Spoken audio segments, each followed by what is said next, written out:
Okay, in this video lesson, we're going to go through a quick and easy way to delete blank rows from our data.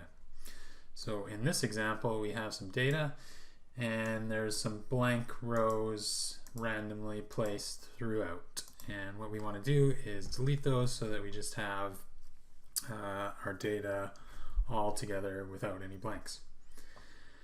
So you could just delete those individually by selecting the row and then right clicking and going to delete. But if you have a lot of these, then it's going to take some time to do that. So an easier way to do that is use the Go To dialog box. So to do that, select all your data and go up to the Home tab, and then in the editing section of the Home tab, select Find and Select, and then select Go To.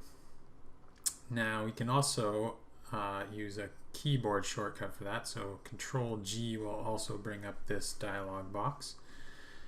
And then from here we're going to press the Special button, and this will bring up the Go To Special dialog box.